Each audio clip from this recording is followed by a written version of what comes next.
that we understand each other. And like I tell people this all the time, no matter being Black around the world, I can go anywhere and fit into any Black culture because it's just, we understand each other. Right. No matter what language you speak, you're Black, we know what time it is. Now, what do you want to do now that you graduated? What is it that you want to do? Well, I've started an initiative called Black City. And what I basically want to do is have a space for us to talk about us. Like I said, images are very powerful. And often the images that we've seen about ourselves haven't been produced by us. So it's almost as if somebody else is telling you who you can be. I think having a space for us to talk about who we can be without everybody else chirping in and telling that is exactly what I want to do. So Black City's first thing is called the Village Social Media. Yes, you heard it. I'm going to try and do a Black-owned and operated social media platform, and all the proceeds would go towards helping Black communities. And I'm not going to say that anybody gave 1,000 or 100,000 to Trump's campaign.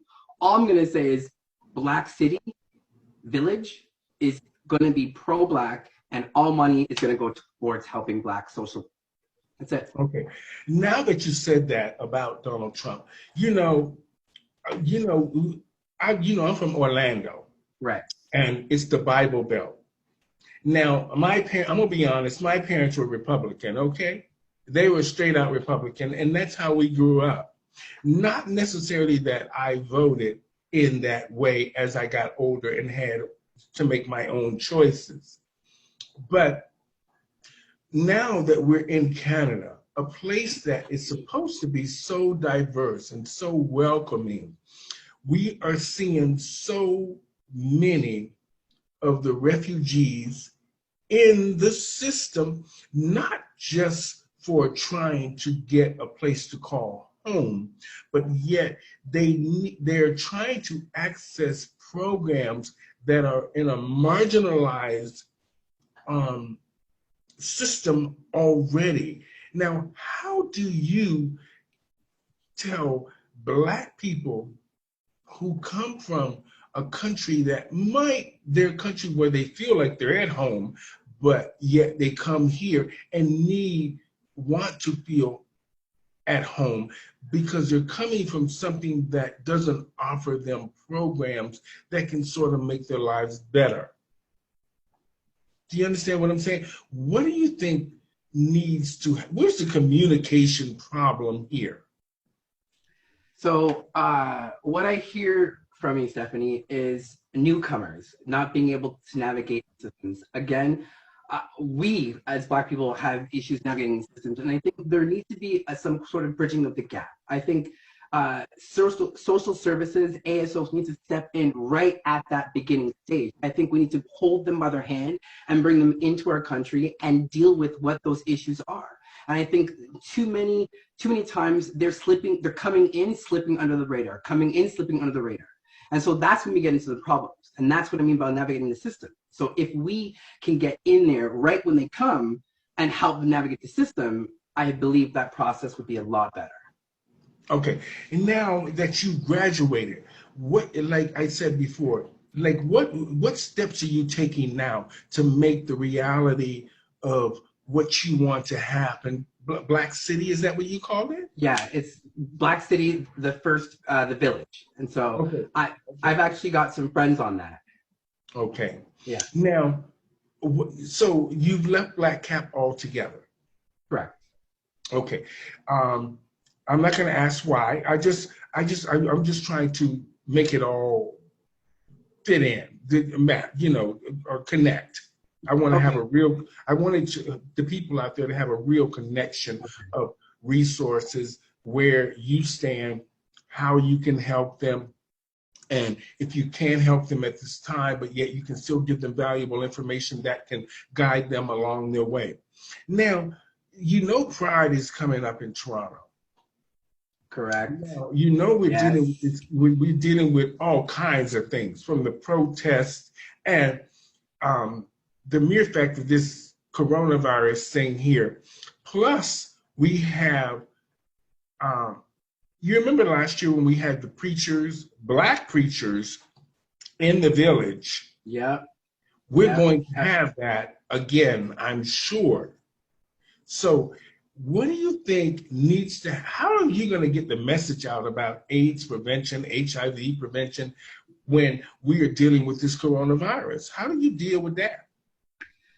So it's funny you say that. Like you, I come from a very Christian background, and sex wasn't really talked about. And you talk about these black men with their Bibles in there. That often is a very scary point, and that can be a definite sign of people to run away. So I think it's really important for our religious leaders to reach out and have those conversations with the people, because remember, our people thrive within our churches. So if you're away from that and you don't have that kind of flock, things can get very difficult. So what I would like to look at is means of communication. So I have a chat group. There's QR codes that people get. You scan it, it automatically gets into a chat group. People can ask questions day or night, and I'll try my best to respond to them. If I don't know the information, I'm online looking for it to give it to them. And these sometimes are people who don't have homes, people who really need the information right now, people who are actually street involved as well as substance involved. So I want to be able to be available to them. So that's in the interim something that I've done. Mm-hmm.